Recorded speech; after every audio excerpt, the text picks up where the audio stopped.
She's totally on point. Then she got me a bunch of anti-aging.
Good afternoon and welcome to the School District of Osceola County scheduled workshop for our strategic plan update.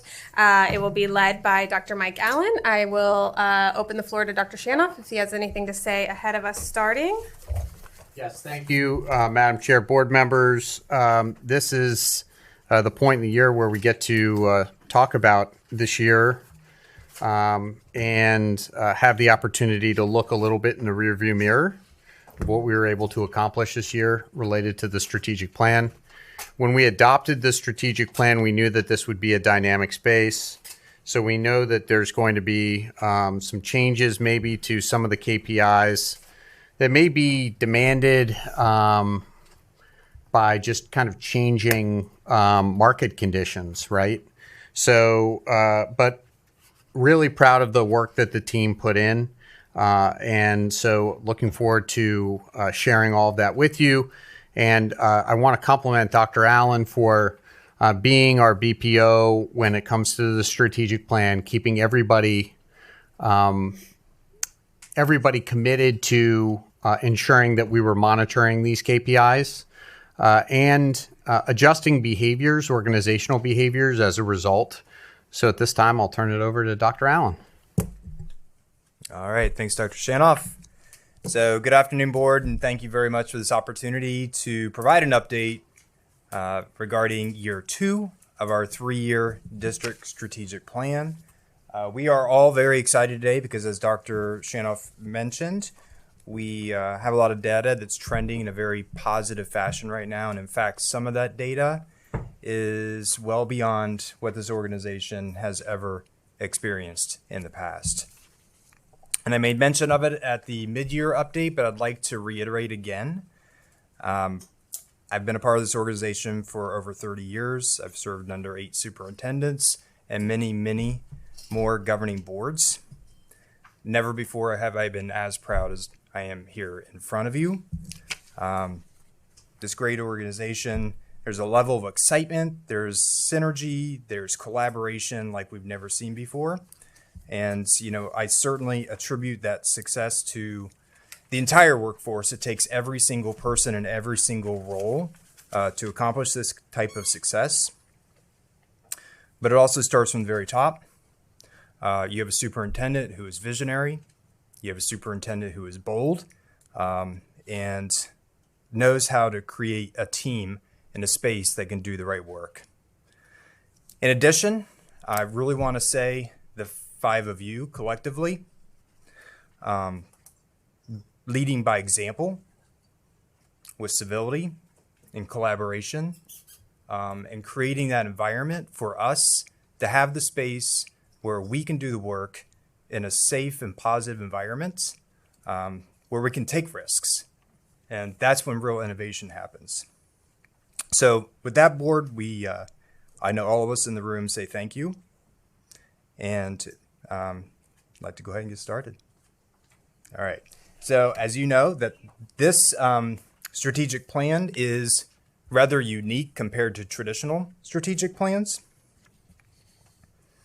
We have value drivers, which sit as pillars for the strategic plan, unlike traditional strategic plans where they are siloed by division, such as finance, operations, human resources. Ours are cross-functional in nature, so they support each other, and every area of the organization supports the entire mission of the district. So you have two documents in front of you. One is the traditional strategic plan, and this is where we're going to be spending the majority of our time. The second is for achievements, and this details our student progress. That's really the star of the show when Dr. Clayton gets to come and present. And so she's prepared this to give you a lot more detail about how our performance has increased this school year. So at this time, I invite you to look at the main document, please, and shift to page number 2.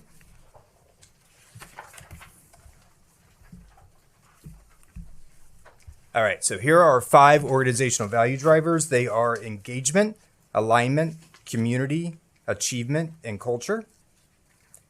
Each one of the value drivers has a lead and a cross-functional cross-lead. There's a purpose statement which defines each one of the value drivers. And also on page 2 are our high leverage activities that we implement to accomplish the goals of each one of our value drivers. So, of course, these are not all the activities that we do, but again, these are our highest leverage, the ones that we feel worthy of showcasing to the public, that we feel are most valuable and again, highest leverage for each one of the value drivers. All right, if you shift to page number 3, these are the KPIs, key performance indicators, for each one of our value drivers. These are the quantitative measures that we use to measure our success for each one of the areas. All of these are at a glance on page number 3, but if you turn to page 4, and moving forward into the document, this is where we're going to spend now the majority of our time to provide you update of end of year progress compared to year 1 benchmark, year 1 results, where we set the goal. You'll see that we've outlined some next steps that we feel are going to be appropriate, but this is where we would like interaction from you. If you think that we're on the right track, if you have other ideas, or like Dr. Shanoff mentioned, if you want to go a different direction for the KPI altogether. All right, so I happen to be the lead for the first value driver, which is engagement, and my cross-functional co-lead is Dr. Beria, so I'll invite him to the podium at this time.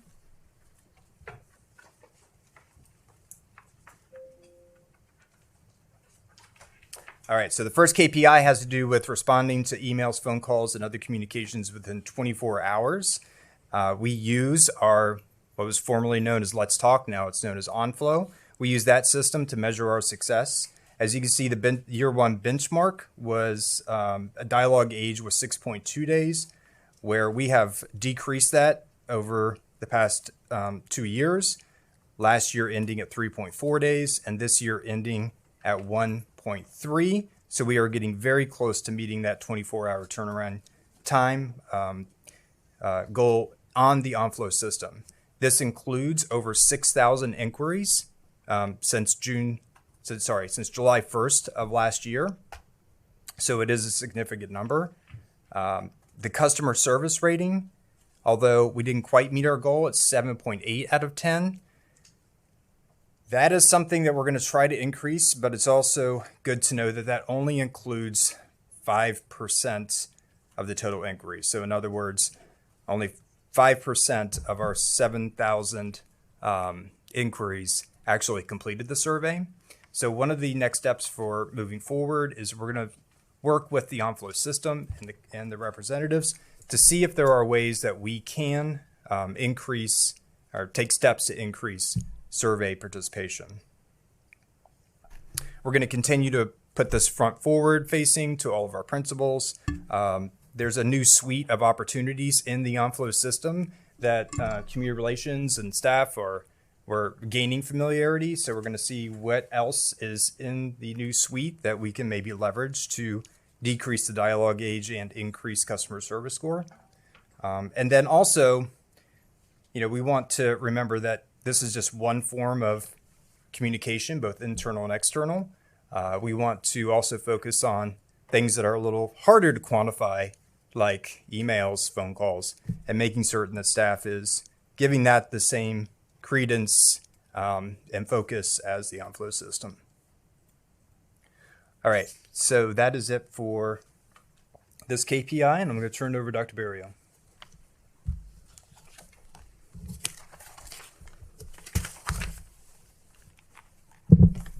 Thank you. Good afternoon. Okay, so we're gonna, I love speaking about student attendance. That KPI is my favorite for many reasons, because if students aren't here to learn, it's much tougher for them to get all the information they need. But when we look at the average daily attendance, there's two parts of the absences that we tackle. Average daily attendance, we want to increase. We want to reduce chronic absenteeism. And so when we look at average daily attendance, year one benchmark was 91.5, and for average chronic absenteeism, 27.7. While we were right there with the average daily attendance on the results with the 91.5, chronic absenteeism was a challenge for us, and it was at 31.6. For our year two goal, we wanted to remain at a high expectation with average daily attendance at 93%, and chronic absenteeism reduce it to 27%. While we didn't get to the goals for either one, we did see an increase for both, an improvement for average daily attendance and also for chronic absenteeism. I want to make a note with the chronic absenteeism. We were on target for the majority of the year. The challenge really was as we get closer to the end in April and May.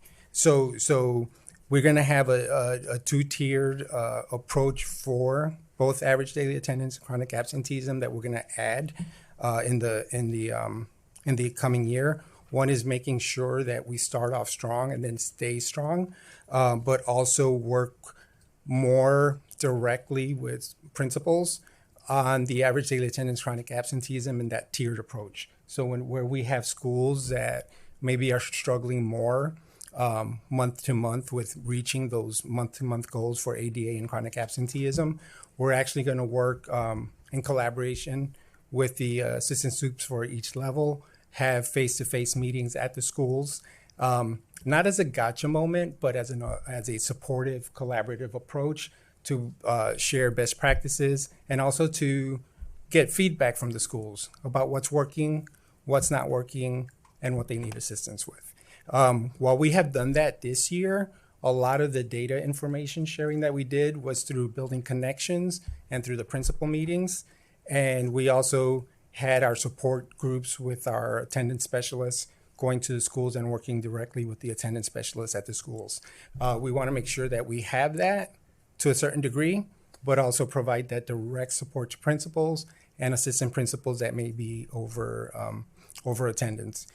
We also want to highlight schools that are having great success with average daily attendance and share best practices like that, because we have multiple schools that have shown great improvement on average daily attendance, chronic absenteeism, have met their goals. So we want to make sure that they're highlighted district-wide, whether it's through principal meetings, through level meetings with their supervisors, and really encourage those best practices. And we also want to keep highlighting PBIS. When we look at PBIS and the schools that have that are eligible for recognition for being a PBIS model school, we see higher attendance, we see higher achievement, and we see a reduction in behaviors that lead to out-of-school suspension. When you look at out-of-school suspensions, there's a direct correlation with attendance, especially if it's students who might be repeat offenders. So while we don't advertise it as reducing suspensions, we advertise what we do as reducing the behaviors that lead to suspension. And then also the other part of that is we want to make sure that we just keep working collaboratively with all the schools, and we can't forget the students. Direct support for the students, because that's where it starts, and also the families. And that support comes in many ways, whether it's mental health support for students, whether it's assistance through the FIT program for students who are transitioning from where they live to some of them are staying with neighbors or friends or family, and some of them are staying at hotels, or some of them are sleeping in their cars. So we want to make sure that we are communicating what supports we have and working with local agencies to provide that support. So that's student attendance, average daily attendance, and chronic absenteeism. Do you have a question, Ms. Castillo? I do, ma'am, but I would wait until the Okay. presentation for this section in general. Thank Okay. you. Thank you. Can And I then ask for a question about the absentee? So the 29.6%, like roughly how many students does that represent then? so that for the 29.6, we have about 70 plus thousand students.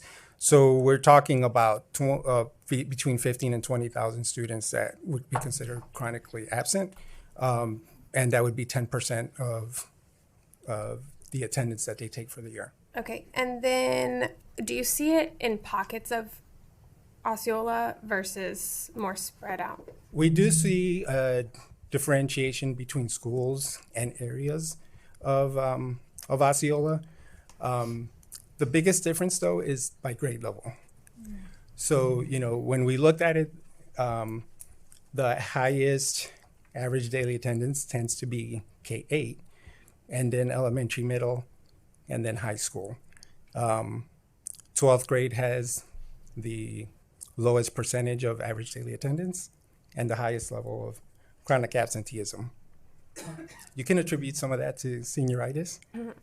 Some of it you can attribute to the students calculate when they're ready to graduate, and then they potentially start missing days even before the last day of seniors.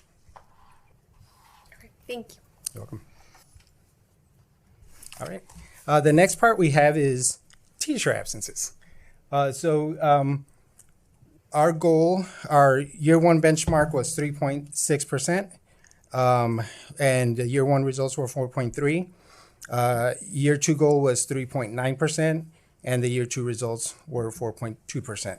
So similar to student attendance, while we didn't meet the goal, we did see an approach to get to that goal. We saw a reduction from the previous year. We've been presenting at every principal meeting the data for teacher absences. We've been communicating the data to schools and to principals. There has been quarterly recognition for teachers who, for example, have perfect attendance being recognized. One of the things we're working towards in that area is making it more timely so that they're receiving the information almost in real time. So quarter one, perfect attendance, as close to as possible, get to quarter one recognition, and then advertising it, because then that could encourage more incentivization of teacher attendance. The other part of it is the benefits to banking your time. You have the collection of the sick days that you have. We can communicate the information from FRS about that bank time and what you can do with that bank time as you get closer to retirement, which can also encourage retention of teachers when they see the benefits for that. And that is teacher absences. All right, thanks, Dr. Barrio. And then finally, the last KPI for engagement has to do with increasing the percentage of teachers and staff participating in professional learning opportunities. The year one benchmark was very high at 99%. We finished year one at 91. So the year two goal was 93%, trying to increase by a couple percentage points. We've exceeded that goal. Currently, we're at 94% and still counting, as there is professional learning that's taking place in the month of June. So we will have comprehensive data to report out after June 30th.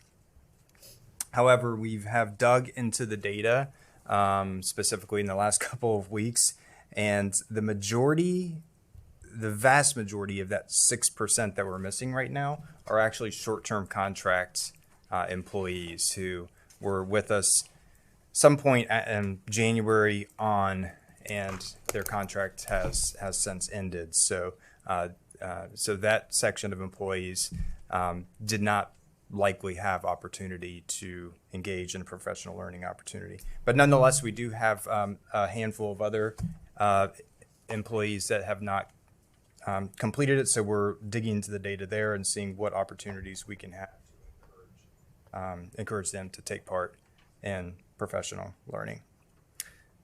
All right. Ms. Castillo? Thank you both for the presentation. And as you stated, you do have great numbers and you should all be very proud of the work that's being done. I do have some questions regarding sample sizes of the data because I did notice that 3 out of the 4 KPIs that we're looking at actually decreased this year.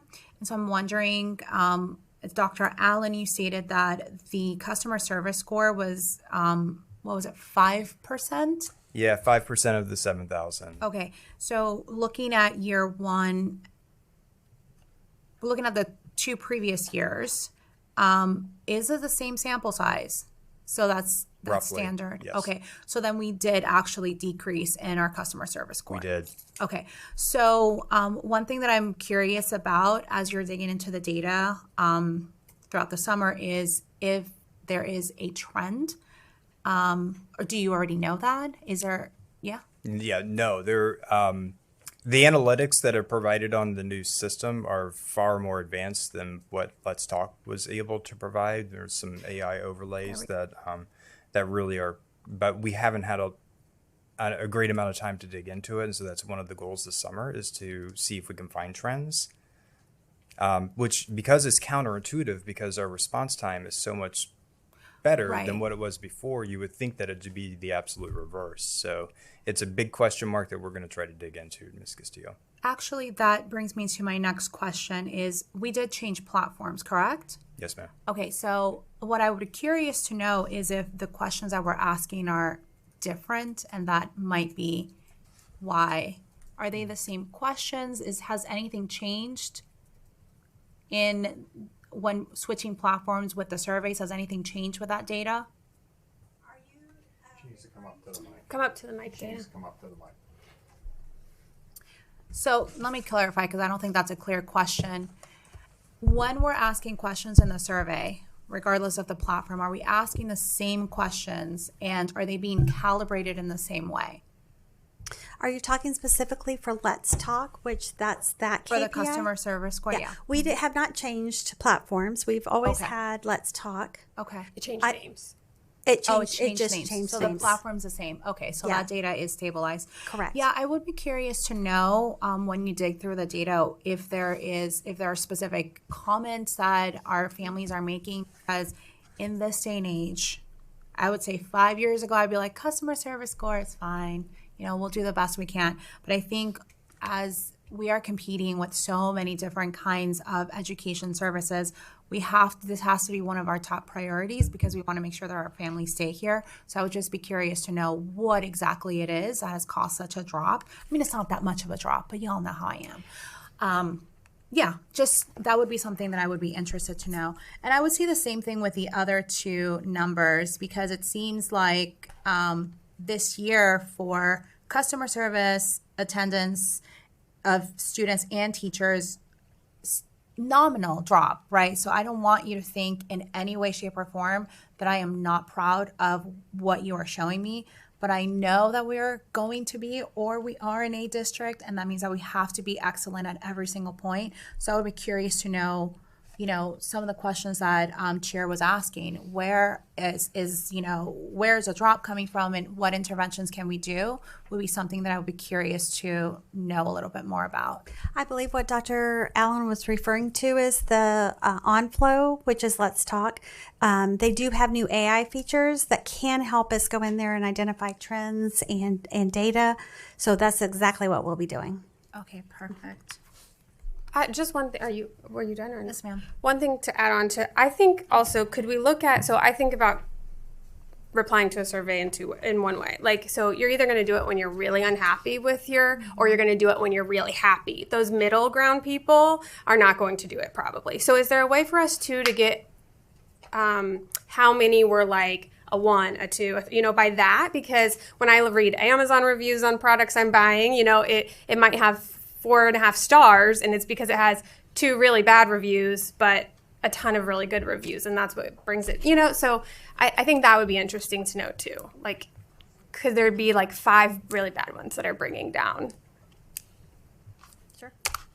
Go ahead. I lied. I have one more question / comment. Regarding the surveys, it's a super low number, so the sample size is actually nominal, actually, if you think about it. But I wonder if there's strategies that we can think of to survey more folks. So can you tell me a little bit more about when these surveys are being sent to our families and what strategies do we have to increase that number? In OnFlow, when you close a dialogue, it automatically sends the survey. So that's how many people responded. Okay. So we're not pushing the survey. They're receiving it because of an interaction. Mm-hmm. Correct. So why wouldn't we push a survey to everyone? It does go to everyone. It does go to everyone. When you close the dialogue with the person, OnFlow automatically sends the survey to the person. No, that's not what I mean. Countywide. I mean, why are we not sending a CSAT for all of our families? We actually do. We do? Okay. Yes. Is that included in this? That's in culture, value driver of Okay. culture. Okay. So this is several different kinds of data points that we're looking at. Yes, ma'am. Got it. Yeah. So then I would be, just drill down as per usual. Thank you. We got it. Ms. Corin, do you have a question? No, I was going to speak earlier about the chronic absenteeism and just fill in some information as well. But since we passed that point, If there's something that you think is necessary. I just wanted to point out that when Dr. Lillian is discussing our high school students, it's also really important to note that compulsory education is through 16, but chronic absenteeism is measured all the way through. So we do have students that are juniors and seniors that are having chronic absenteeism, and we also do not have a mechanism in order to address that through the court system. So that also indicates the numbers. Okay. All right. No more questions then. I'll invite our next our leads for alignments, Ms. Graber and Mr. Sharma, to provide end of year update.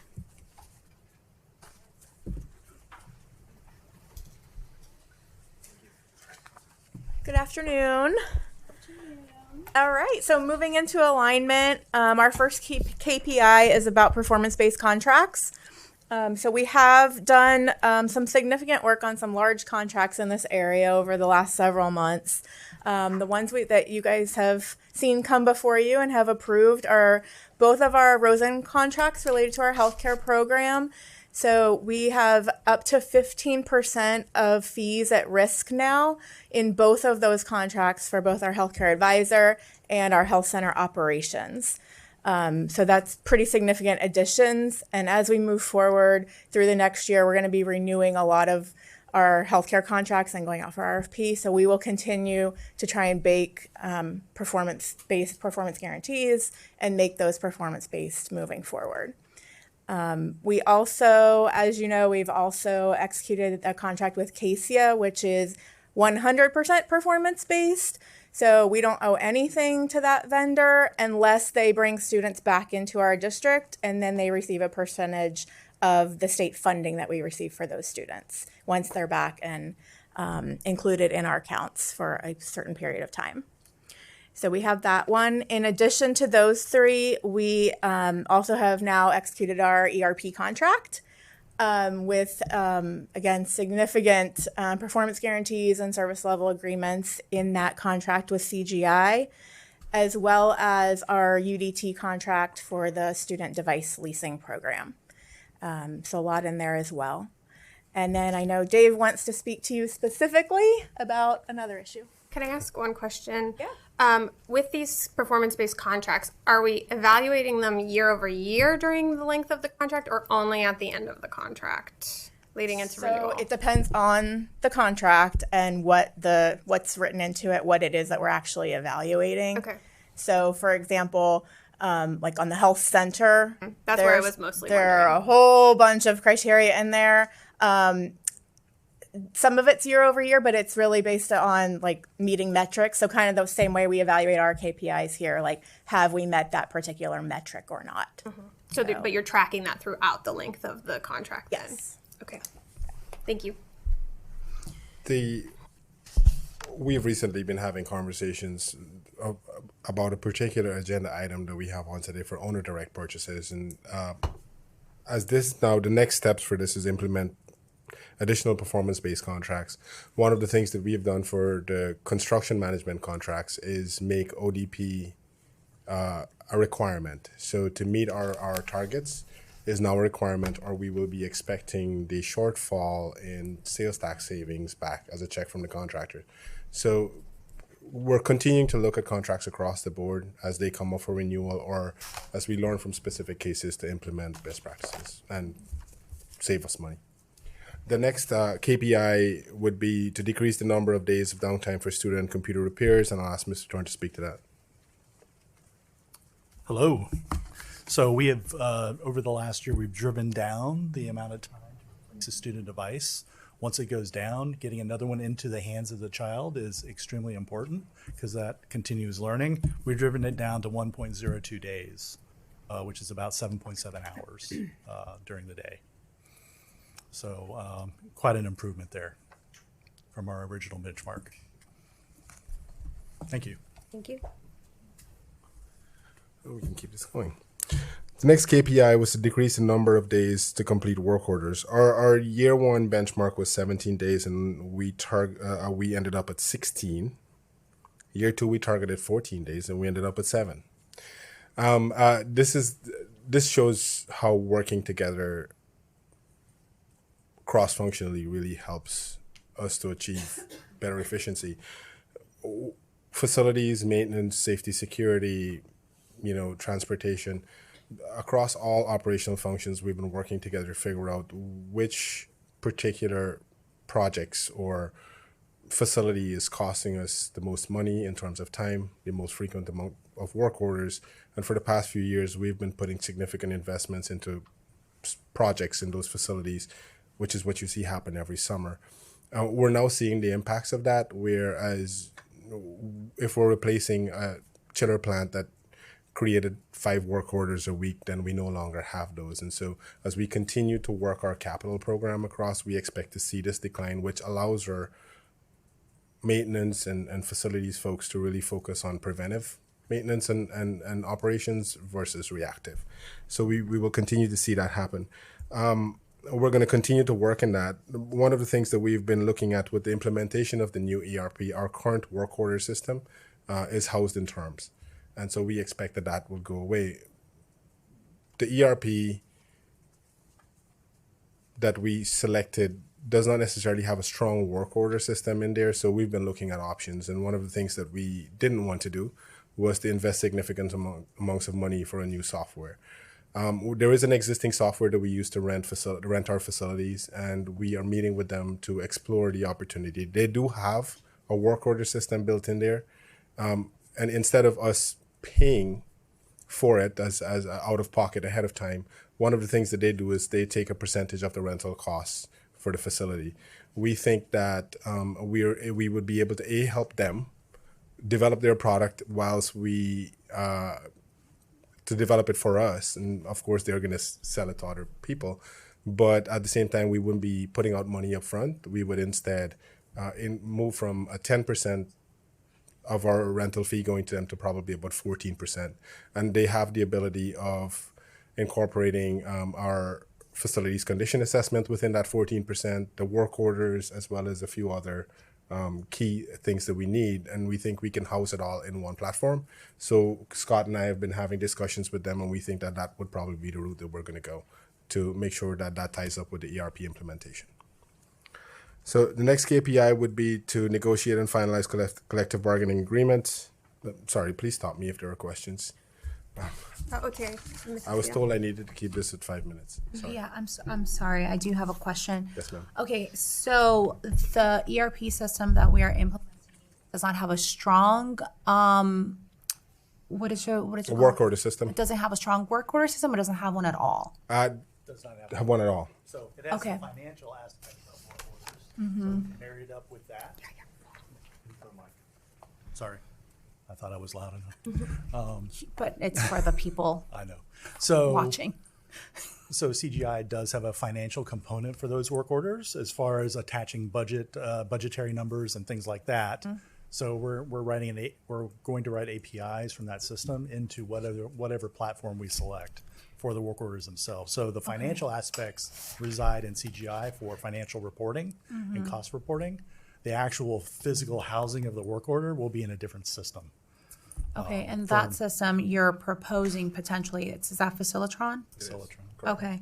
And so right now they're getting 10% of our fees, so we're increasing it to 4 so that they can help, I guess, manage the work order. That is correct. As well. And does Facilitron play well with ERP? They do. They do. We've had discussions with both of them. The work order was not a requirement in our RFP when we went out for an ERP. We knew that we needed to implement something, so we were looking for what options. The one option Scott and I looked at, we met with tons of vendors. They can vary from probably $500,000 a year to probably $1 million to get it implemented. And I mean, with the way that we are with budgets, I can't say Facilitron has the best product. I don't know. We're still going to explore that. But the financing mechanism is very appealing for us at this point. Okay, thank you. So next KPI would be to negotiate and finalize collective bargaining agreements according to the timelines. And Sarah, I know you have some parts of this, but this is ongoing. We are currently in negotiations with all our collective bargaining unions and expect to meet our September deadline. But Sarah needed to speak about something. Yeah, we are still trying to settle everything with all 3 of our unions by September 30th. That's still the timeline. But I did just want to point out there are some new timeline requirements this year specifically related to the classroom teacher allocation. And so we do have to meet with the union within 15 days and have an MOU or some sort of tentative agreement within 30 days in order to avoid a financial urgency expedited impasse process. So on top of the September 30th deadline, you need to keep that July 30th date in mind, specifically as it relates to the classroom teacher allocation. So 30 and 15 from July 30th? July 1, within 15 okay. days or sooner. Now we already have met, so we're kind of covered on that piece of it. But July 30th would be when either party would have to declare impasse specifically on that if we don't have tentative agreement by then. And then next KPI is regarding our financial condition ratio. So I know we've talked about this before with the board and reduced our year 2 goal down to 6 to 8%. We are currently, there's a lot of estimates still going on. The year is not closed out. But we are currently hoping to be around 6.5, at least over 6. We're sort of in that range right now as far as the financial condition ratio itself. And I know we've talked about the board policy 6% requirement, which is a slightly different calculation. So I'll share some more with you guys after this in the budget presentation. But for right now, we're sort of keeping our fingers crossed, hoping we can end the current year above the 6% financial condition. The last KPI in our alignment is we were targeting to maintain our facility utilization rate 75 and 95%. What that means is the occupancy of students. If you have 1,000 students, essentially to stay at 75 as our minimum point for enrollment. That's an average across all schools, not necessarily specific schools. We landed at 74%. And the reason for that is because we are usually in a 1 year lagging data in terms of how many seats we have. So Cross Prairie would have come online, and then that would throw our numbers off and it will continue to be 1 year lagging. So in the next year, we are going to end up with a high school, some additional seats at Oxa, and some additional seats at Reedy Creek, which could potentially impact us. Overall, we're in a good place. We see this as a way of looking at our efficiency. So we're not overbuilding across the district, and that's truly what we're looking at here. This is tied in with the programs that we're working with to get students from out of the district that are not district students to come back and really know that we're the best deal in town. And so we'll continue to work with our principals, looking at our specialized program, making sure that the right parts of our facilities are operational and taken care of. And so we're still thinking that we're going to be in a good place next year, even with all of the educational options that we have in Osceola County. Maybe the first time that Dave Sharma held to 5 minutes. Miss Castillo has a question. She just hit her button. I've got a question. Sorry. Close. Okay. All right. Next up is Ms. Dana. No, I She's do got a have question. Oh, that's what you meant. I apologize. I thought you Thank actually you, sir. timed it. She's adding time on to this. And that's not his fault. It's me. He did his thing. Okay. So without the outliers, so you said Cross Prairie, the high school, and the additional seats at Oxa are throwing off the numbers. Do you have what the occupancy rate is without the outliers? We would have to run the numbers for you. Okay. I'm not sure what it is, but we can definitely get that to you. Where we are without that 1 year lagging data, it is above 74%. I would hope. So I think that moving forward, maybe you can add that so Absolutely. that we know with and without. Yes, ma'am. Thank you. Absolutely. Okay. Next up is Ms. Dana Schaefer and Dr. Luceni Peñalosa for the value driver of community. Good afternoon again. Our first KPI is to increase community feedback by offering input sessions through a variety of forums, including face-to-face and virtual. Dr. Shanoff held 2 large community roundtables this past October and March, which was a new format for us, with 125 people to discuss partnerships and to create actionable and individualized engagement plans in support of our schools and our departments. It was extremely well received, this new format. The Superintendent Student Advisory Group met monthly, consisting of 2 representatives, 1 senior and 1 junior from each high school in Osceola County. This group focuses on tackling countywide challenges by providing a student voice and ensuring our high school experience is memorable and enjoyable. Dr. Shanoff and the group tackled such issues as limited interaction between students and schools countywide, minimal student involvement in an inclusive school culture, and amplifying student voice, which was very important.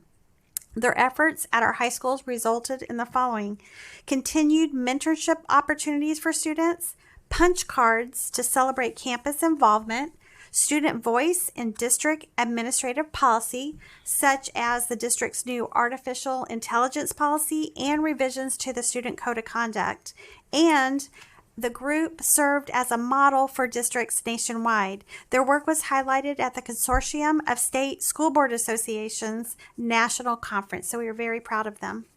Dr. Shanoff held 10 student success talks last fall, bringing together parents and employees to share perspectives, ask questions, and collaborate with district leadership on improving outcomes for all students.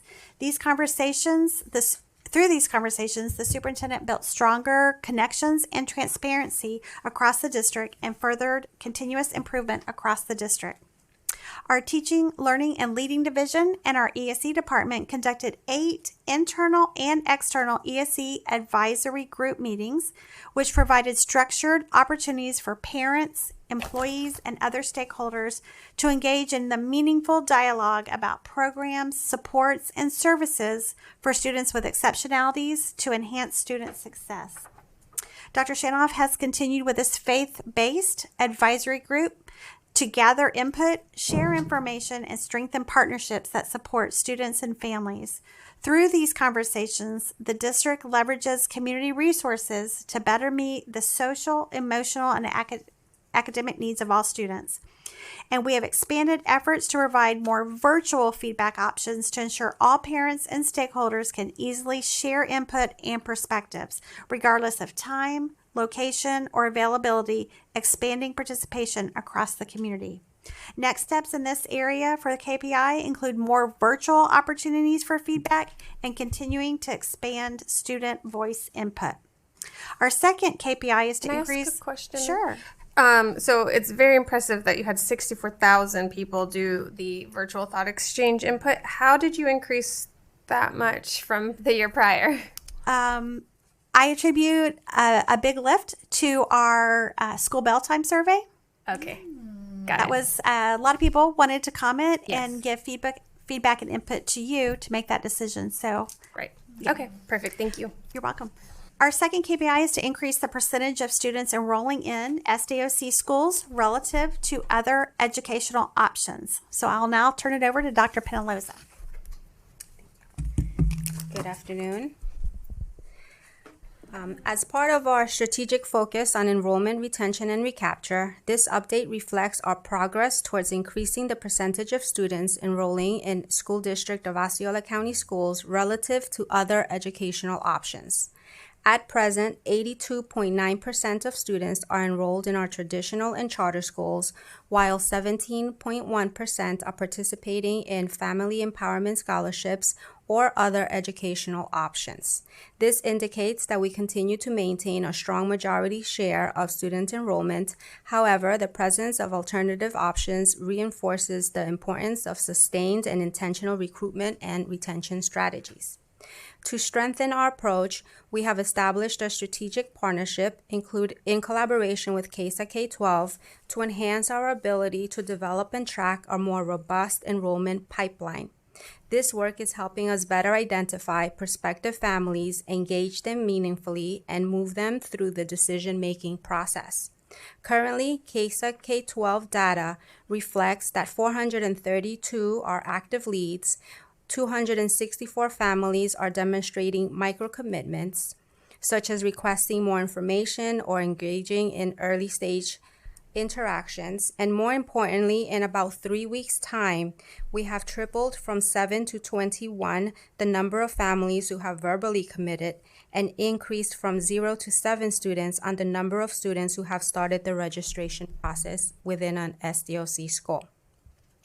While these figures show encouraging engagement at the top of the funnel, they also highlight an important opportunity to strengthen conversation strategies between each stage.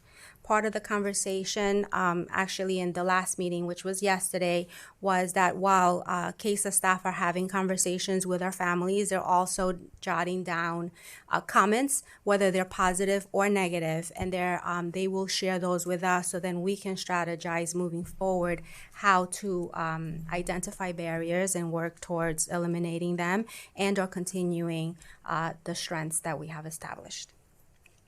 In addition to this partnership, we're placing a strong emphasis on direct family engagement. One example is our recent Environmental Science Center event, which was held on May 4th, where we welcomed 21 home education families.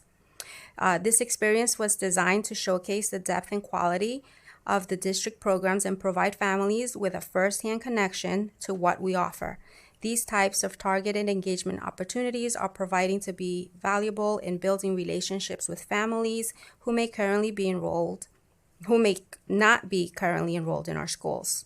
We're also pushing out social media, highlighting multiple schools and programs across the district.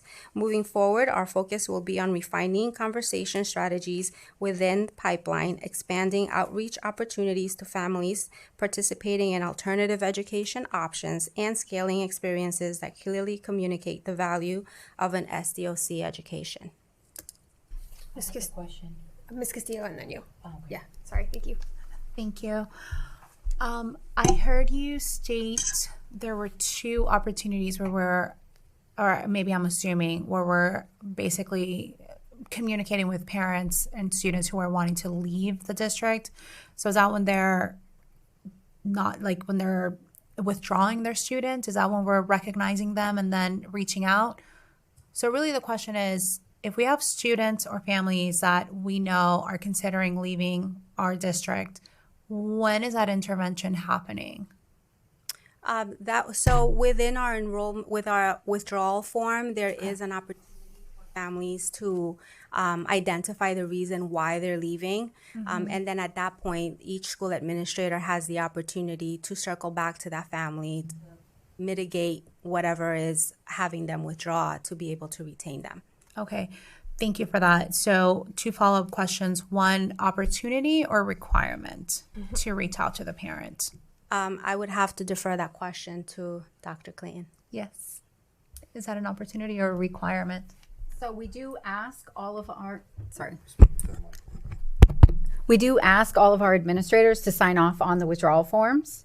So, and if there is something that is a red flag that does not align with we're moving out of state or we're moving out of the area or whatever, we do ask our administrators to follow up with the family, whether they're right there in person or in a follow-up before they actually fully withdraw. We are not tracking that as closely as we could possibly track that. That could be a next step for us. Yeah, I would potentially make a strong suggestion to making that maybe not a requirement, but a very stern ask. The other question is, are there any other points of intervention? I know as board members, we have parents who have conversations with us about things that they may not be happy with, but we're at last resort and they're probably already spoken to 35,000 people. Is there a mechanism to identify families that are not happy within our school district much earlier than summer withdrawal? I'm talking to a board member. And what does that look like if we have that in place? It really depends on what reaches our office as far as discontent from families and how we can address them. Typically, what we do is that we relate any parent concerns back to the school administrator. So therefore, they're able to have that face-to-face interaction with the families. One of the ways that we try to retain our families is in the case where a student is identified as being involved in any kind of bullying situation. There is a Hope Scholarship that we offer our students that they're able to take it to use for a private school. What my office does is that we reach out directly to those families and work with them to make sure that we can accommodate if there's another school within our district that we're requesting. So we make every effort to honor those requests to make sure that the family is happy with the outcome, the student feels safe, and we're able to retain that student within our school district. I really do think that this KPI is related very closely to our customer service score, and I wonder if there's some collaboration that can happen between the teams. That's all. Thank you. Ms. Garcia? I know enrollment's been a challenge, but is there any specific school or grade that enrollment has been presented more of a challenge? I can pull the data and share it with you, but typically there's not one pocket that we can identify. It's kind of all built into the scholarships, and families are just pursuing scholarships versus traditional schools just across the district. But in general, per se, we don't know if we have a challenge in a specific school for enrollment. In general. It's a multi-layered problem because a low enrollment in the school could be with the community itself, that they don't have the students to send to the school. So comparing low enrollment to schools, it's not as easy as parents not choosing them. They may just not have the students to send. So that you would have to break down that data to the point of how many students are eligible to attend that specific school versus the enrollment of that school versus the other educational options that they're selecting. Thank you. I was wondering, what kind of training is happening for people at the front desk at our schools when parents are homeschooling and then they're interested in taking a class, say a PE class at an elementary school, so that they know where to refer the parent? Because I've heard a lot of parents telling me that they are calling a school that they're interested in attending, say Lakeview Elementary for PE, and the front desk person has no idea what they're talking about, maybe puts them on hold and says somebody will reach out later, and then they've called multiple times, nobody calls back. I'm not saying Lakeview did that, that was just my example. So for our home education family specifically, what we do is that we provide a folder, a packet of information specific to home education for every school, where it has frequently asked questions, it has next steps, it has what the process is to enroll them versus not to enroll them. So we have the front office staff share that information with the parents. And of course, if a parent is interested in pursuing home education, we do have a part of the Choice website that's specific to home education families. And is there like a flashing button for, because I know when I say school choice to families, they usually don't know what I'm talking about. So like if they go to school choice, is there a flashing button that says homeschool parents here, There is questions? a tab. Okay. Yes, there is a tab that has specific to home education. There's a tab that has specific to PEP students that we're also serving in our district. And there's also a tab that is just choice as far as the lottery and attending any other school within our district. Okay. To piggyback off you for a second, and then Dr. Shanoff, I'll recognize you.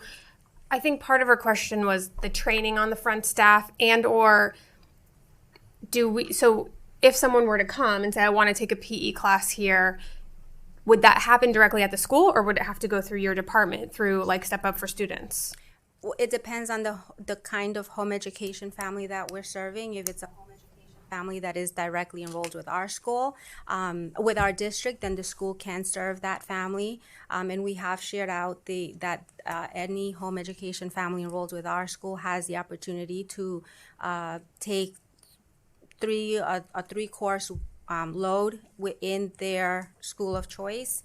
And if they're a PEP student, however, they do have to go through my office, because that entails accessing the state platform that houses the funds, and we have to make sure that those funds come over to the district. So that's a different process, but there's an established process for both types of home education families. And so I guess maybe one of the things too is just ensuring that the front desk staff know if they can't answer the question, I think they should be sending them directly to you, probably, because your staff would be able to. So, and I do have a feeling that they already do that, Okay. because we receive calls from just about anything. Yeah. And school choice is always a default, and that's how we've also communicated. If they can't support a family, send them our way, and we'll get them to where they need to go. Okay. Do you have any more? Yeah, sometimes I feel like Step Up families and families who are not pulling that money are unaware that they are able to come to our schools and then have those children taking 3 classes. Sometimes I think there's like a disconnect there, and sometimes they're not aware of that. Because I've had families approach me and say, I do not get the scholarship money. I'd like to take some classes. How much would it cost? And I actually went down and sat with you for half a day, and she walked me through the whole process. I was unaware of that. So I think a lot of our families are too. That's okay. Dr. Shanoff? So, a couple things. Number one, I just want to remind the board, if you encounter a parent who is unable to navigate and they have not been able to get their questions answered, please direct them immediately to me or a member of the cabinet. We don't want anybody to go without the answers that they need. So I just want to say that we are prepared to assist when any constituent approaches you regarding an inability to get a certain level of service. I know that I definitely get my share of emails from constituents that are looking for relief when they have not received any sort of communication, and we're able to remedy those things rather quickly. So I just want to remind everyone that we are here to assist. The other thing is that it becomes, I believe that folks within our community, whether they are constituents or they actually send their kids to school, need to follow us on social media, because we don't have a mechanism to reach out to them via Parent Square if they are not enrolled with us.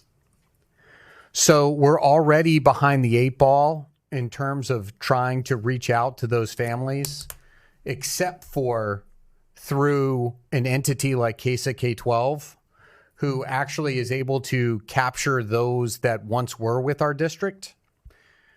We don't have a mechanism to place them into the Parent Square data lake and be able to blast out messages to them. So if there's anybody out there watching this work session who has a question about programs that are offered through the school district, definitely follow us on social media, because we will continue to push out information on how that can occur. It has been a very mechanical process for school districts across Florida to adapt to the scholarship environment. Everybody, I think, is trying to do their level best. We are set up as a vendor for Step Up. We know that is being utilized because on just about every agenda, you're receiving an approval for homeschool student and OTEC. You won't get one for every homeschool student and every program, but you definitely see the ones relative to OTEC. So I just want to encourage everybody, follow us on social. If you follow us on social, we push out information every day, and that information can be very, very helpful. Doesn't mean that we don't have areas to improve in, and we'll definitely continue to work to that end. Thank you. Ms. Castillo? Thank you. I definitely can see that we are doing our very best to reach out to our students. And I mean, we know the Toys Fair is like the Osceola event of the year, at least for me anyway. I hope you keep inviting me after I leave.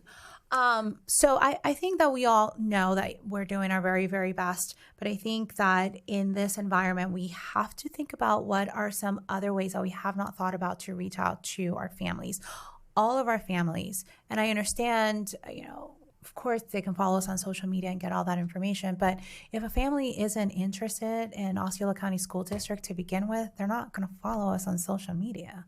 So I'm just wondering, this is not a question, this is rhetorical, and hoping that we continue to have conversation as a board and as staff through the next couple of months and years.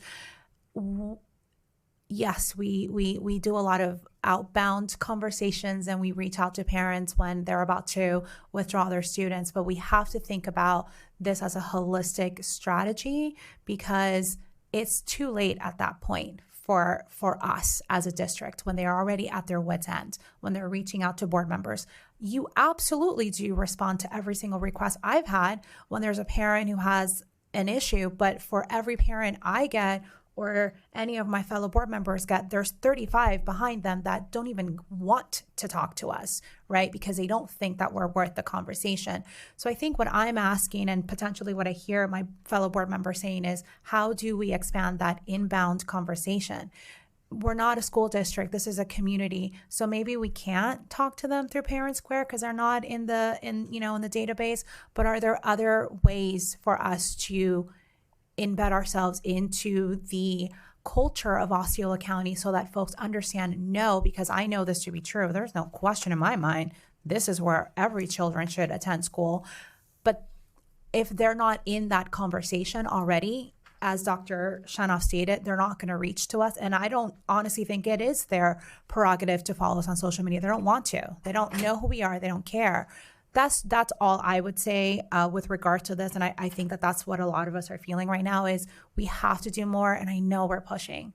I know we are. But it's because I care so much about our district. And I want our district to continue to thrive as you have done. You've done an amazing job, but I think we have to push more to reach those families. Understood. Oh, I've got one more. Go ahead. I just want to say I love the pop-up event that you did at the Environmental Center and that you invited families. They got to know us. I would enjoy seeing more of that, where they would then get to hear more options, like say at Harmony Middle, where we're putting in the brand new barn, doing a lot with 4-H, FFA, the fair here in Kissimmee, the Central Florida Fair. We're doing great things at our schools. And if we did more pop-up events, whether it be at the St. Cloud Lakefront, I don't know, wherever. But like you have events there and then you just showcase what we're offering at our schools and that might, but I just wanted to tell you, loved it. And we had a great turnout. Yes. And families, it was all positive, so. Thank you.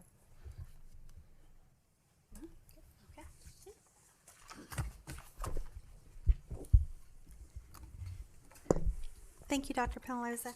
The third KPI in community is to increase the number of and participation in parent academies. Year 2 results show dramatic improvement in this area.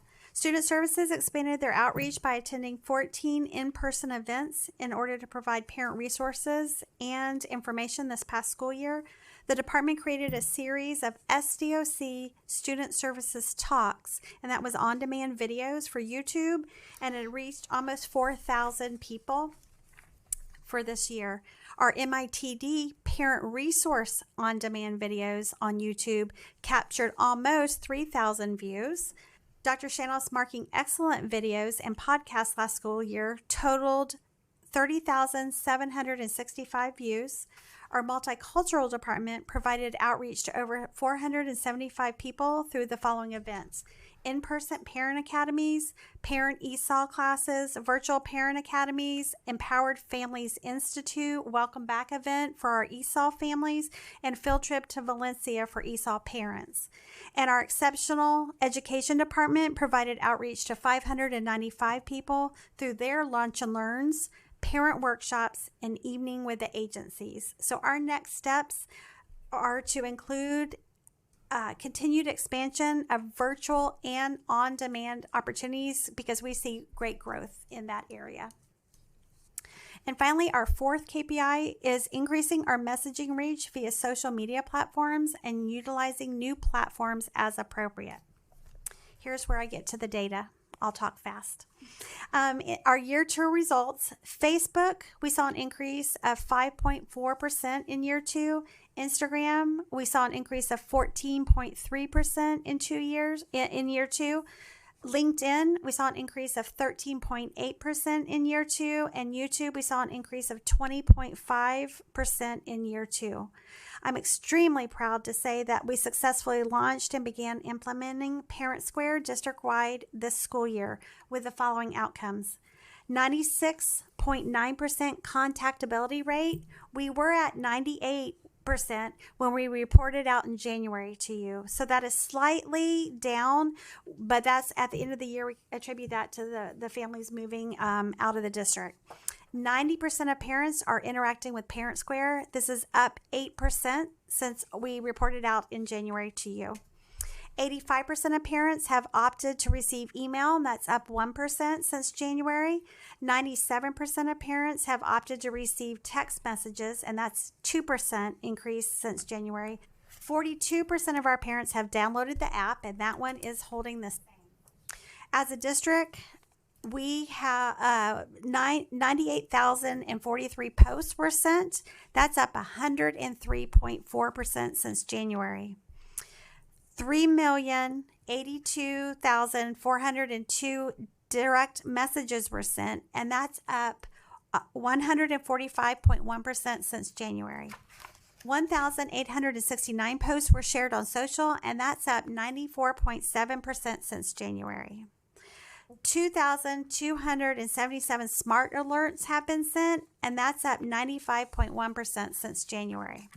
And I'm extremely proud to share that SDOC surpassed every single data benchmark that Parent Square set for the first year of implementation, with the use of direct messaging being one of the highest of all the districts that they work with.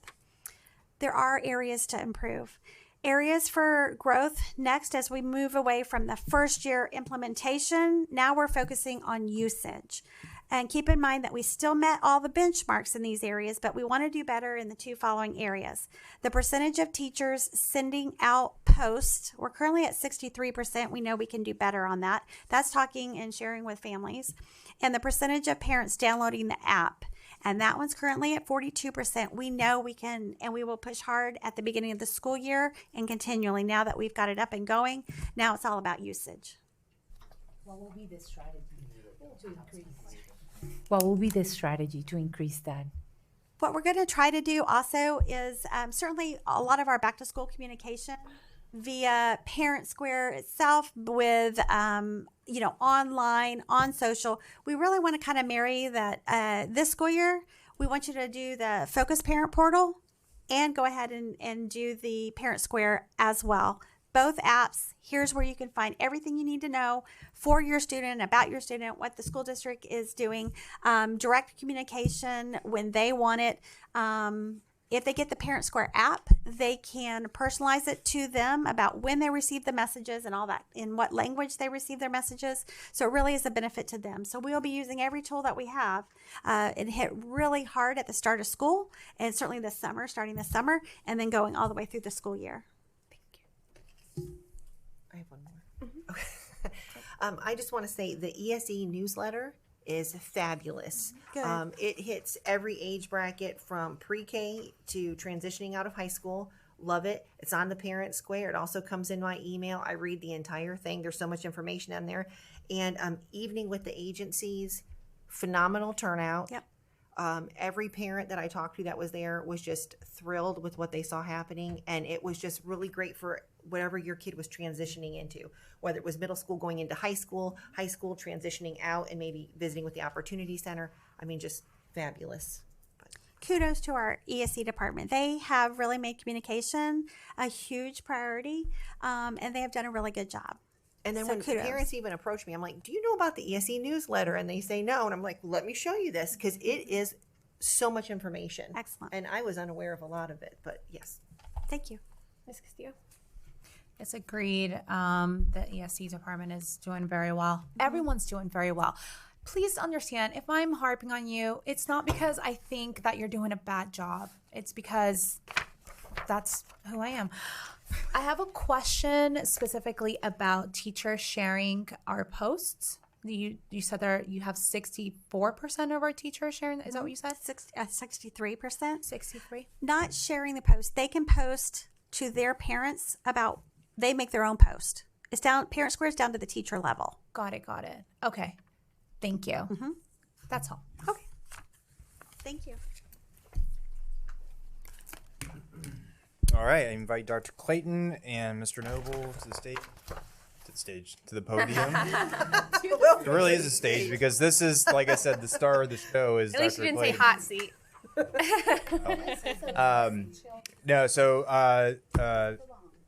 So achievement. Again, there are two documents here that Dr. Clayton and Mr. Noble are going to be referencing, the main document as well as the supplemental. And we'll turn it over to her now. Oh, Jesus. Thank you, Dr. Allen. Good afternoon, board. This is very exciting, but I have to start by always saying this comes from the cross-functional system that we have developed here. It starts with the board committing to these expectations, our superintendent boldly leading, and then all these people behind us leading that work that cascades all the way down to the individual classroom for the individual student. And we cannot do any of this without what's executed at the student level. So that is what is most important to us. And you'll see everything that we are going to do to improve for next school year has to do with improving the systems. We are working on a book study for our Administrators Institute, which is called Atomic Habits. You may know the title. And the major quote that comes out of that really resonates for everything that we are doing. And that is, people don't rise to the goals we set, we achieve at the level of our system. And so it is, while we have incredible goals here to be an A district and have all A and B schools. We can only achieve that because of all of the cross-functional systems that are happening. And we are becoming the byproduct of being able to really get granular with our achievement results because all of the other systems are working, and we don't have to worry about those things. As the building leader, the classroom teacher, we can get all of that noise out of the way to really focus on the individual students in the classroom, because that's where we make the movement, is student by student, standard by standard. So I'm going to highlight a few things here. We will start with our goal to be an overall A district was to achieve 797 points, and it's distributed. I am going to ask you to look at the supplemental document alongside the KPIs. I will reference back and forth, side by side. Our predicted data for the school grading component includes a decrease in achievement gaps and an overall goal as a district to be an A. So what we have in the first 4 boxes in your strategic plan booklet are the predicted results from year 1 benchmark, year 1 results, year 2 goal, and then what our predicted results are right now. I will remind you that this district predicted grade is based on all schools within the district. That includes all of our district schools, our charter schools, and our alternative programs. So all of that gets combined. These are predicted because we do not have our final batch of scores yet. We have all of our raw data. We've done our REA team, the system they have in place has been able to, with the live data we receive now with PM3 data, they've been able to apply all of the accountability rules and predict these results. We are waiting on Florida alternate assessment, and I will help you remind you that alternate assessment results are those students that are on access point standards in special education, which is part of a big part of our reform that we have done this year. So we do have very high expectations for those outcomes to make sure that we do believe, based on some predictions and strategies that have been put into place, that we can only have better results this year on alternate assessment than we have in the past years. And that will be known as our hubs that we have put into place and have some very targeted supports and curriculum and instruction support in those individual classrooms. So overall, you will see that we, in our school grade components, we set our goals, and without the alternate assessment results being embedded, we have met or exceeded our goals in each one of the grading components, except for the learning gains of the lowest 25% in ELA and math. So we will talk about that in a moment. Our next steps will be to respond to data with precision and urgency. We now have systems in place that we have developed, that have been developed all throughout the year with Power BI dashboards and the EduClimber dashboards. We've been building them as we go while we are flying the airplane this year, per se. So starting from day 1 this coming school year, we will have all of those systems locked and loaded in place, with some improvements that we are going to be able to respond to this data at a level of precision and urgency that we haven't been able to before, because we have been building those systems. So we are predicted, I will say, to be a 95% A as a district. So that is very exciting for us. But we will hold our breath for just a minute until those alternate assessment official results come in. Last time that we were an A district. We have never been an A district. These are the highest outcomes that we've ever had before. I knew that. I know. Thank you so much for indulging. Again, that cascades from expectations at the top and continuing to improve and reaching all the way down to the individual student by student level. I ask you to look at the supplemental document as well before I move on.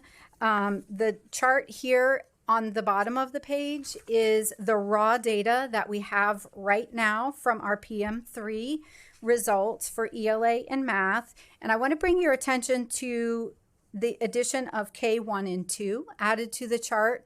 We typically report out in the way in the past, we always look at the K2 data, but we haven't been reporting it out in this setting. But it's very important for us to report out the K2 data, because until we improve where we start in the early grades, we will not improve overall, because that becomes part of the long-term system. We can't always play catch up. We have to absolutely have early intervention at the forefront of everything that we do. So I bring your attention to the K2 results. Those are official results. And I want to bring your attention also to acknowledging that we are below the state average in everything. ELA and math in every single grade level. But while we are also below the state average, we are outpacing the state in our growth from last year to this year. So if you will look with me, for example, in kindergarten, the state average grew from last year in ELA at 57 to this year to a 60. They grew by 3 percentage points. We went from a 51 to a 56 for 5 percentage points. And if you follow that trend down each of those columns, you will see that we outpace the state in our improvement from PM3 last year to PM3 this year in every single solitary category for ELA, except for grade 9 and 10. But we have other things that are impacting that. And then in every single category in math, every single grade level, we are outpacing the state, except for in 7th grade, but that is due to our acceleration pathway. The students that are typically, that would be enrolled in 7th grade really mostly go into pre-algebra 8th grade, and then we have the acceleration pathway of 8th graders in algebra and geometry. So what is in the grade 7, while that is a very low percent proficient, we know that it is a very targeted group of lowest 25% that are in that course that have to take that test, showing that proficiency, which is not the same across the whole state, which is why the state would be a little bit higher than we are. So in summary, we outpace the state in our gains, which is what we have to do to be able to catch up to the state average and move beyond. That will always be our goal. We will never have arrived until we are at least at state average and above. So we will continue to press no matter if we are a consistent district grade of an A, we still will always press to be at least state average or better. I will also focus back to grade kindergarten. While we end the year at a 56% proficient in ELA and 60% in math, we have a kindergarten readiness rate that's at 47%. That's not reported here. I bring that to your attention because I have to help everybody understand that we are starting that far behind. We have 53% of our students that start kindergarten that are not ready for kindergarten. And if you look at our students that go to our pre-K programs, they are ready, absolutely ready. It's the students that are not in any pre-K program that are not ready for kindergarten. So we will continue with those outreach processes. Part of the next steps, we will continue to refine all systems within teaching, learning, and leading and across all of our schools to make sure we cascade down directly to support teachers with student by student and standard by standard learning. The reason that is so important is we have found, I've heard it in your comments about Parent Square, about any of our communications, customer service, we have found that while all of the resources are there for the ESE newsletter, we have found that not all of the teachers get the information, or they are getting it in their email and maybe they have other things to do and they're not reading that email at the time because it doesn't apply to them, or it's in their Canvas resources, it's available to them, but they're not utilizing that because they're just utilizing what they know. So we will have a very laser focus on making sure that our communications go directly to the teachers to help them know what all is better available to them. We do a great job of communicating with our administrators, principals, assistant principals, coaches. We have Charge Up, professional learning, but only those people in those groups get the complete information. We rely on them to be our conduits for communication, but it doesn't always get down to that level. So we're just going to mitigate that and get straight to the teachers in many ways. We are also engaging in a math reform strategy for K-12 with a very intensive focus on high school algebra, Algebra 1 for ninth graders. High school Algebra 1 is that gateway course. It is also the students who end up primarily in a ninth grade Algebra 1 course have either not had the acceleration opportunity because they've come to us from someplace else, or they have struggled in math for all of their years of being a student. So we know that we have to approach this in a different way because the data is showing we can't keep doing what we've always done and expect different outcomes. So we have a very, very specific plan for Algebra 1 ninth grade, as well as additional some reform strategy for math across K-12. We're going to continue our ESE reform process that we have been engaging in. We planned, we implemented. This is our first year of implementation. We know something new system like this takes 3 to 5 years to have a complete full hold of it becoming the new full way of work. We know based on our Bailey support that we had from the additional grant that we earned, that we have great insight and feedback of exactly what steps we need to take.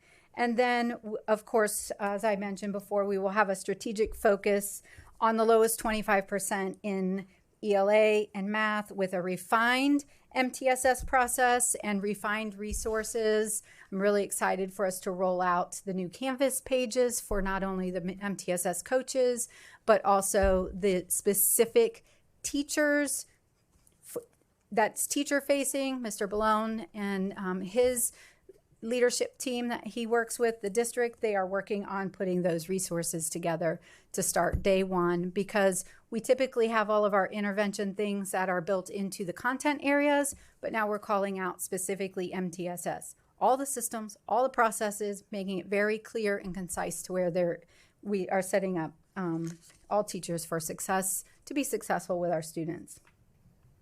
I'll go to the next KPI, increased graduation rate in district-operated schools. This is where we extract the charter schools outside of ours. If you could turn to page 2 of the supplemental document.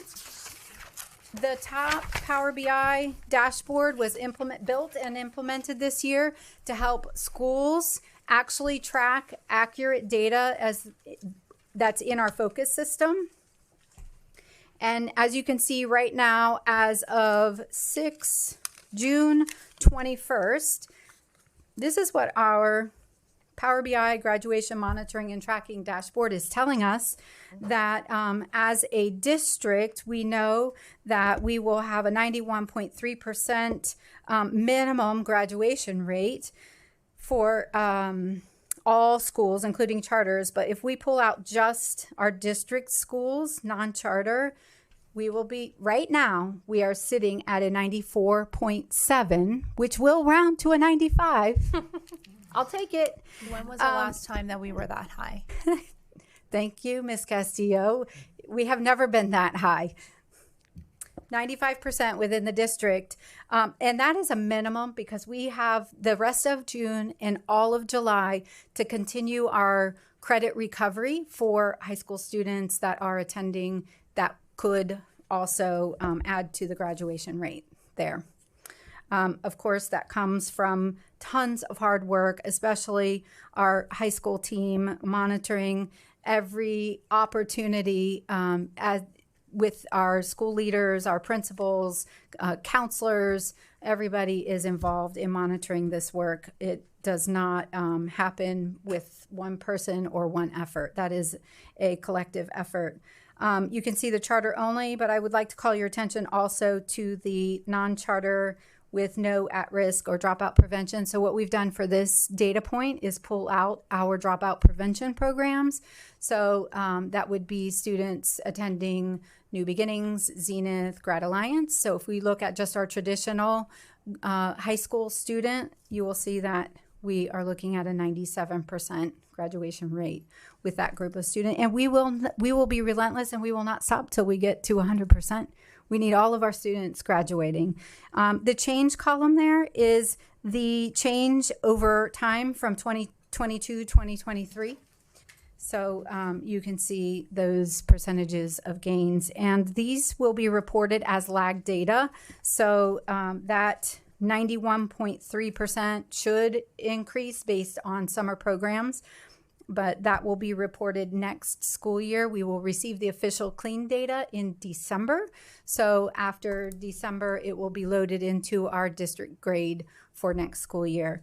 The second box on that Power BI dashboard with the second arrow, it's a blue box. It says predicted acceleration. I also want to call your attention to that box because that is also the highest acceleration rate we have ever seen. If you look in our predicted results right now, that acceleration rate is at a 73, which is a plus 15 percentage points from the prior year. But we're looking at another minimum of 78.4% there, and we do expect that to continue to climb.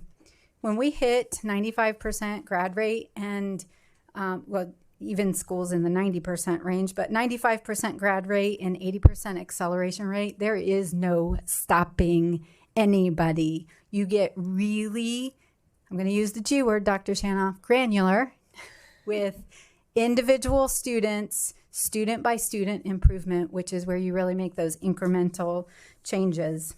The next visual at the bottom of that supplemental page is the accountability dashboard, which is what every school has access to. That is not just graduation tracking. That is all of the accountability rules, everything that you see in the left-hand column there, to be able to track and have the schools at their fingertips, not have to build any more spreadsheets out of focus and downloads anymore. They can just click on these buttons. It takes a minute to get oriented, but the minute you get oriented, you can move through that dashboard very quickly and track exactly what's happening with individual students. The gray boxes are covering the sections that show individual student information, but then the schools are able to download those spreadsheets and do everything they need to do with those individual students.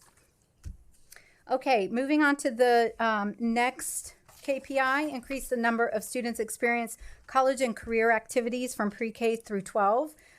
We do have a slight decrease in our results from 86% to an 83%. This specifically is the Zello data. And we just need to monitor. What gets monitored gets done at a higher level of fidelity. So we just need to monitor this data point a little bit closer and with a little bit more frequency. And we will be showcasing best practices from schools that are highly successful with meeting this criteria for their individual students, because we do include pre-K all the way through 12. So we just need to be a bit more intentional than we have been this school year to make that data point increase back up to where we started from. I would say with the Zello, the pre-K to second grade, I know like there would be a big push at the beginning of the year and everyone's on track or finishing those. And then the influx of new kiddos that have moved in or moved, that's where you tend to lose it. It does. Yeah. Yes. So sometimes it's just reminding us. It is, and we recognize that we did a few high-level points, but we didn't do the more frequent intermittent points of monitoring, so we will do a better job with that for the coming year.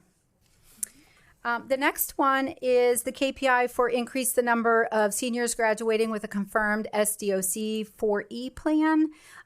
We went slightly from 91.9 to a 91 as of 6-9, we do have the current seniors that are in the summer program for credit recovery trying to graduate during this summer. That may impact that overall final score. Again, we will be using the sharing of best practices and implement this data point at our monthly principal meetings and with the individual college and career coaches that are at each of the high schools a little bit more frequently and a little bit more intentionally. They all do programs. You've been to the signing days. You see how wonderful those activities are. So that is really a display of the seniors graduating with their confirmed plan. We just need to make sure that we capture every last student in those reports. Okay, the next KPI is increase the proficiency of first-time test takers for ELA grade 10 FAST and Algebra 1, and of course exams. So this is specifically related to first-time test takers. And we have a lot of opportunity here, although you see that we have improved from year one results of 57% in algebra to a 59% this year, and from grade 10, 57% to a 61%. We do have opportunity here, though. This is specifically related to first-time test takers. What we want to do is elevate the opportunity to get it done, to get that test finished and done and passed the first time that they take it. We do such an incredible job. Our schools provide every opportunity for our students to have those second, third, fourth chances to get that concordant score. And we absolutely will continue to do that. But the state has recognized that the system was allowing students to try to get a concordant score before taking their ELA 10th grade exam with their PSAT and SAT scores. So they have passed legislation for a Florida Administrative Code to recently include that their concordant score cannot come until after that first time test taking of ELA 10th grade. We don't have that same regulation in place for the Algebra 1 first-time test takers, but I see that probably coming in our future. We're going to approach that in the same way with our Algebra 1 first-time test takers and work really diligently with the schools to encourage students. We have a new hyper focus on Algebra 1 9th grade to set them up for success of that first-time test taking opportunity, to make sure that they understand that it's much easier to work a little extra hard on the front end proactively to get it done instead of trying to make up for it in the second, third, fourth opportunity and trying to get tutoring and boot camped and all of those things. So we're going to focus on that. We're implementing that math reform strategy. We're making adjustments to personnel, curriculum, instruction, assessments, monitoring, how we're scheduling and coaching supports, and then we are making that adjustment in the progression for the lowest 25. And the last KPI for achievement is to decrease the percentage of teacher vacancies. And so we are going from a 2.1% at the beginning of the school year for year one results, and we finished the year at a 2.7, and now year two results where we finished the end of the year at a 1.6% of teacher vacancies. And we will continue. We've had some very intentional strategies in place for that. We will continue our current actions outlined in the teacher recruitment plan as data is trending positively there. We will develop and implement strategies to retain high quality teacher workforce for the long term. We have a partnership with Impact Florida specifically related to this. We will implement the new vacancy reporting platform. We have it on a test run last week and this week. We developed a new dashboard to track our vacancies so that we can monitor and support those classroom vacancies and make sure we have a qualified person in front of kids every day. And encourage a new partnership to support new teachers in meeting certification requirements and achieving the professional certification with a partnership to support that process outside of doing it ourselves. And that is a wrap for achievement for the end of year. Any questions? I have one.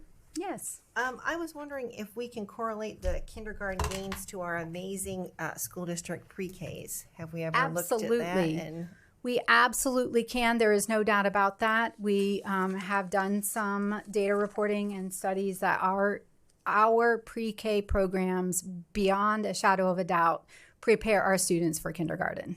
they're great. They're excellent. I've got to walk through and just the data-driven instruction, their focus on the skills. They've done a great job. And how are we planning on getting more families, pre-K families, into those programs? Is there a plan for that? That is a great challenge. We have, we'll do everything we can to fill every seat that we have. But the mechanism for getting students that aren't engaged with the district is, it's the ones that we don't have contact with. The ones with younger siblings is not a problem. It's the new students, new families that just don't, they don't go private. They don't go with the school district. That is a window. I know we've talked about that before. Ms. Garcia, you talked about reaching out through our faith-based partners, through the churches, to encourage them to get enrolled in a VPK program. And I just wanted to give a shout out to that Rise Up bus that goes to the libraries. They have a great attendance there going on. They're doing phenomenal work. And then, let's see. Oh, and then this where it's the language arts, the learning gains are the lowest 25%, and the mathematics lowest gains. Do we see a correlation between that and the attendance that we've been looking at? Absolutely, we do. And we have been able to pinpoint the Bailey work that we did. We had the Bailey company come and work with our lowest 25% students with disabilities at 17 targeted schools. And I will tell you that chronic absenteeism, it became a huge reality to us we have these tutors here waiting to serve these kids, and the kids aren't even there to attend the tutoring in many cases. And so what are we doing? Are we calling home? And yes, that will be part of that chronic absenteeism strategy as well. Ms. Garcia? I just want to commend the staff. You hear me? Okay. I want to commend the staff, the teachers, the students, the families, because just the projection of an A rating and a 93% graduation, that's awesome. Yes. And that just shows the tremendous job they did. So thank you for that. Yes, thank you. Yeah. Ms. Castillo? Yeah, I don't have any questions that are going to make you sweat, but I do want to congratulate you, Dr. Shanoff, and every other person who came up here and showed their results as well, because everything is feeding up to the reason that we're even here is for this. This is the reason why we do the work that we do. And so everyone who has a hand in ensuring that our facilities are working, that we have a budget that is going to the right things, that our community relations team is reaching out to parents and giving them all of the options that they have, that our choice department is talking to the parents. All of this results in what we are seeing in front of us. Dr. Shanoff, with your leadership, ensuring that you have the best team in Florida to lead. I mean, y'all are the top of the top, in my opinion, in everything that you do and the work that you do. And, you know, this is a really important moment for Osceola. A is the goal, right? We know that, but even just narrowing down the information, seeing that we have the highest graduation rate ever, that we have the highest number of students ever who are participating in accelerated work, all of that is an achievement, not just for us as a school district, but for a community who has decided that we are going to invest in our students. And I mean, this being my last year I'm going to get emotional now. Great. No, seriously, this being the last year that I'm on this board and having this as the legacy, I couldn't be happier, more proud, and of course of my board members. I mean, you can't do this work if you constantly have folks that are not focused on the right thing. And I'm just really grateful to have served with folks that are just focused on the right thing. And this is what that looks like. So thank you all. Thank you so much. Okay, we have another value driver. Yes. Thank you, Mr. Noble, for being here. Yes, he did such a great job. Yeah, Mr. Noble always hits it out of the park. Just always. Support. Moral support. He's a quiet contributor, I believe. All right, so Dr. Green is actually started her vacation today, so I'll turn it over to the sub lead, Mr. Peter Thorne, for our last value driver of culture. Thank you, board. I'm here to talk about culture. So we want to foster a sense of family among our students, team members, and community through a belief that everyone can achieve when provided the appropriate support and tools. So our first KPI, percentage of students in co-curricular or extracurricular activities. Our year 2 goals were to increase elementary, middle, and high school athletics by 2%, students in CTA programs by 2%, and students in grades 6 through 12 enrolled in fine performing arts by 2%. Our results, elementary decreased by 2%, middle increased by 3%, high school decreased by 1%. Students in CTE increased 2%, and fine and performing arts increased by 14% year over year. And we had this year extracurricular baseline for this year. It was the first time we measured that. We had 17,678 students in those extracurricular activities. Regarding athletics, the decrease in 2 of the grade levels was due to the number of teams that are fielded. So those teams decreased slightly year over year, which is why the percentages went down. Also, the increase of 14% is due to deduplication. So in prior years, we deduped the number of students if they were in multiple arts programs. So there could have been students, for example, in orchestra and theater, band, or chorus. So in prior years, that was deduped. This year, they were counted as 4, for example, if someone was in 4 of those instead of just once. So that was due to so that's the increase Is that you're athletics seeing done there. that same way? No, it is not. So it's deduped if they're in more than one? That is correct. Okay. But fine and performing arts was not treated that way. So in case you had a question about that.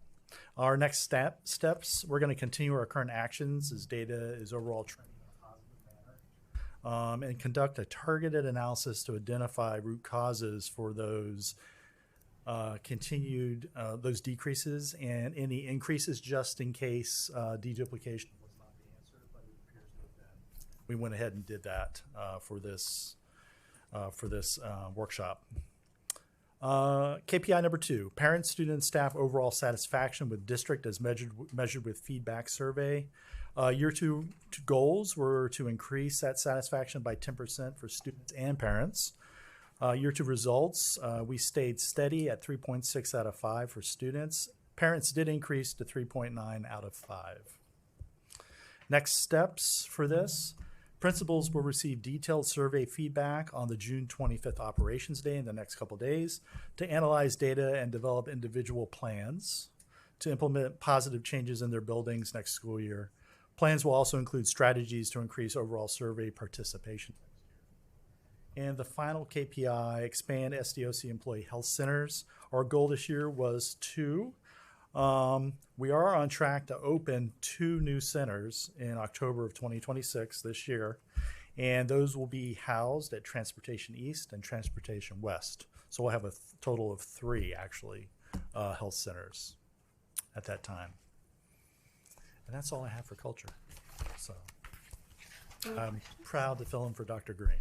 So thank you. All right, it looks like we don't have any questions there. Dr. Shanoff, is there anything you'd like to do to close us out, or Dr. Allen? Just want to thank the team. It's not just those that presented, but those that are here joining us.